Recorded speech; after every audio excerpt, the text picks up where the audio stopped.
पद्म आनंद गुथि रंजालि बैसागु फोरबो फालिथाय खुंदों। तामुलपुर जिल्लानि सिङाव थानाय पद्म आनंद रंजालि बैसागु फालिथायनि बानजायनायाव पद्म आनंद बाथौ थानसालिनि लांगोनायाव सानसेनि मेहेरगोनां हाबाफारिजों खुंफुंदों खुंगा गुथि रंजालि बैसागु फोरबो। सेंग्रा सिख्ला बोराय बुरि गासैनि रंजानायजों रिंखांदों तामुलपुरनि पद्म आनंद ओनसोला। रंजालि बैसागु फोरबो फालिनायजों लोगोसे गिदिरफोरखौ मान होनाय आरो उन्दैफोरनो अननाय होनाय हाबाफारिया अनलायनाय मोन्दांथिनि मोनसे थासारि सोमजिहोदों।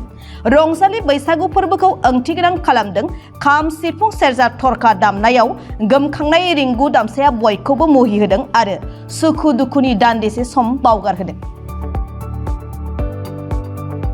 सानसेनि मेहेरगोनां हाबाफारिजों खुंफुंनाय बे बैसागु फोरबो फालिथायनि हाबाफारि बायदियै फुंनि समाव फिरफिला बिरहोनाय मुंख्लंफोरनिसिम बिबार बावनाय गेवलां बैसागु मोसानायनि अनगायै मोनाबिलि हारिमु आयदायाव हांख्रायना लाबोदों बर'नि मुंदांखा मेथाइ खनगिरि मोनसोम बर' आरो प्रानजित बर'खौ। रंजालि बैसागु फोरबो फालिथायनि बानजाय आफादनि आफादगिरि तारेश्वर रामसियारिया बे रंजालि बैसागुनि गेजेरजों पद्म आनंद ओनसोलनि बयनिबो गेजेराव बिदा फंबाय अनलायनायनि बान्दोआ थावरिना अराय गोख्रों जानानै थागोनखौ मिजिंथिदों। गिदिरफोरखौ मान बावनाय आरो उन्दैफोरनो अननाय बावनाय हाबाफारिखौ बेखेवनानै होयो दरंगाजुलि बियाबनि TCLCCनि मासिगिरि पनिन्द्रनाथ जारिया। गेवलां मोसानाय दिन्थिफुंनाय हाबाफारिखौ बेखेवनानै होयो मिरु इउपिपिएल दोलोनि आबादारि बिफाननि नेहाथारि मनज गयारि आरो देंखो मोनाबिलि हारिमु आयदाखौ बेखेवनानै होयो 58 नं तामुलपुर विधानसभा बियाबनि MLA जलेन दैमारिया। बे हाबाफारियावनो तामुलपुर जिल्ला दुलाराय बर' फरायसा आफादनि आफादगिरि बासिराम रामसियारिया नुजाथिनानै बेसेनगोसा बिबुंथि लाखिदों। बर'नि बैसागु फोरबोखौ जों गोदोनि बादि सिबिला, दा बियो सोलायबाय। गोदो जों दान मोनसे थारला बैसागु फालियो होनना खोनादों एबा खायफाया नुबोदों। बैसागु फोरबोआ जोंनि आजै आजौनिफ्राय फैनाय फोरबो, बेखौ जों आब्रुथियै फालिनांगौ होनना बिबुंथि लाखियो। बे हाबाफारियावनो तामुलपुर दखरा एबसुनि आफादगिरि बिकास बर' आरो तामुलपुर ओनसोलनि गोबां मेलेमजिबि आरो गोबां रायजोफोरा बाहागो लाना हाबाफारिखौ मेहेरगोनां खालामो।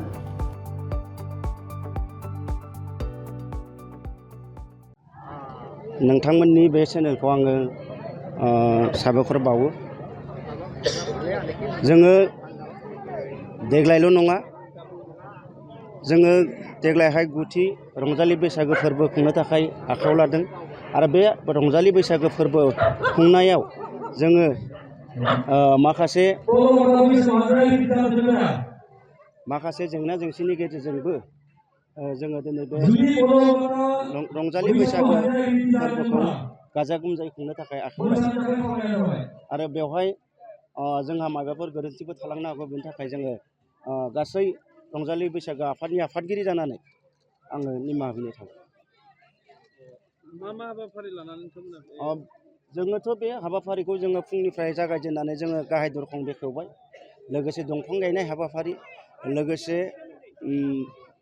मुंख्लं बावनाय हाबाफारि, फिरफिला बिरहोनाय हाबाफारि, बे हाबाफारि जौस्रां बेखेवनाय हाबाफारि गासैबो जोंनिया जाजोबना थांबाय। दा नैबे समावहाय जोङो मोनसे हाबाफारि दंबावो, जोङो गेदेरफोरखौ मान बावनाय आरो उन्दैफोरखौ जोङो बोर सारस्रिनाय। बेनि थाखायनो जोङो बे हाबाफारिखौ लादों आरो बेनि गेजेरजों जोङो मिथिहोनो सानदों दुलाराय बर' माहारिखौ जोङो मोनसे गाजा गोमजा बेबायदि गेरेमसा हारियै गेरेमसा बैसागु रंजालि फोरबो फोसावनानै जोङो बर' माहारिखौ मोनसे खौसेथिनि बान्दो एबा खौसेथियै जों गसंथानायनि मोनसे बे नेरसोनथिखौ जोङो रायजो राजानो फोरमायलांनो थाखाय जोङो सानदों। जोङो जोंनि मैखोम गान खनगिरि बिथां मोनसोम बर' बिथांखौ जों हांख्रायना लाबोदों आरो लोगोसे बिथांजों प्रानजित बर' बिथाङाबो थागोन आरो जोंनि माखासे जोंनि बैयाव जोंनि ओनसोलनि जाखांफुनाय माखासे देंखोगिरि मेथाइ खनगिरि दङ, बिथांमोनखौबो जोङो हांख्रायनाय जादों आरो मिजिंथियो बिथांमोना जोंनि हाबाफारियाव थाबैनो बिथांमोना नुजाथिफैगोन आरो समायना रमायना खालामसिनफैगोन। थांबा जोङो हारिमु मोनाबिलि बेखेवनो जोङो गाहाय सिफखौ जों दोन्दोंमोन सारखौ दोन्दोंमोन नाथाय बिथाङा माखासे एंगार हायै जाहोननि थाखाय बिथाङा फैनो हायाखिसै आरो बेनि जायगायाव जोङो जोंनि 43 नं दरंगाजुलि तामुलपुर बियाबनि MLA मानव गेदेर जलेन दैमारि बिथांखौ जोङो दा मोनाबिलि हारिमु आयदायाव लेंहरदों आरो बे मिजिंथिदों बिथाङा जोंनि बे हाबाफारिखौ जाफुंसार होफैगोन।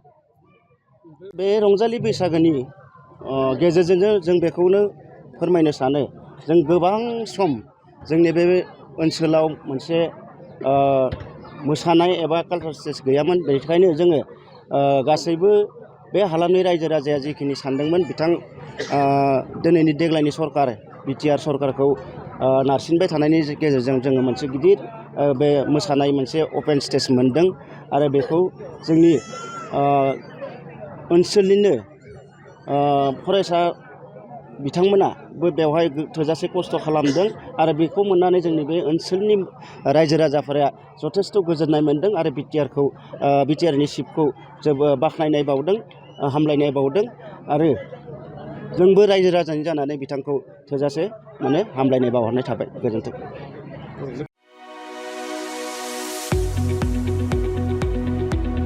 गुनगोनां गोजौ सोलोंथाइ लानो गोसो गुदुं फरायसाफोरनि थाखाय गोजोनथाव खौरां।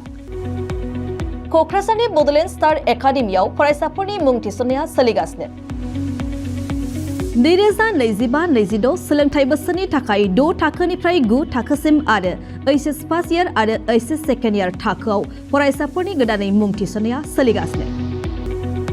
क'क्राझार सहरजों नांजाबनाय साहा फारसे साखाथि तितागुरियाव थानाय बड'लेण्ड स्टार एकाडेमि क'क्राझाराव बड' मिडियामनि 6 थाखोनिफ्राय 9 थाखोसिम साइन्स, आर्ट्स, कमार्स स्ट्रिमाव, बड' आरो इंलिश मिडियामाव HS फार्स्ट इयार आरो HS सेकेन्ड इयार थाखोआव फरायसाफोरनि गोदानै मुं थिसननाया दासान्दि सोलिगासिनो दं। रोंगौथि गोनां फोरोंगिरिफोरनि फोरोंथाय होनायजों लोगोसे गोबां उफ्रा सोलोंथाइनि खाबुफोर जेरै डेली फ्री JEE आरो नीट क्लास, JEE नीट आरो कम्पिटिटिभ एग्जामनि थाखाय free mock test, English speaking class, daily GK class, career guidance, library facilities, personal attention. हौवासा आरो हिन्जावसाफोरनि थाखाय आलादा थाग्रा हस्टेल बायदि बायदि सोलोंथाइ खाबुफोरजों गुनगोनां सोलोंथाइखौ बे बड'लेण्ड स्टार एकाडेमियाव मोननो हागोन। बेनि अनगायैबो मेट्रिक आनजादाव 85% एबा बेनि बांसिन नम्बर मोननाय फरायसाफोरनो बेसेन लायालासे मुं थिसनथाइ होगोन आरो BPL नखरनि फरायसाफोरनो मुं थिसननायाव 20% रेहाय होनाय जागोन। अब्ला मानोथो गोबाव खालामनो, नोंथाङाबो गुनगोनां गोजौ सोलोंथाइ लानो थाखाय क'क्राझारनि बड'लेण्ड स्टार एकाडेमियाव मुं थिसननायनि खाबुखौ लादो। बांसिनै मिन्थिनो थाखाय गाहायाव होनाय मबाइल नम्बराव फोनांजाब खालाम। मबाइल नम्बर 7638008149, 6003494371 आरो 6000034997।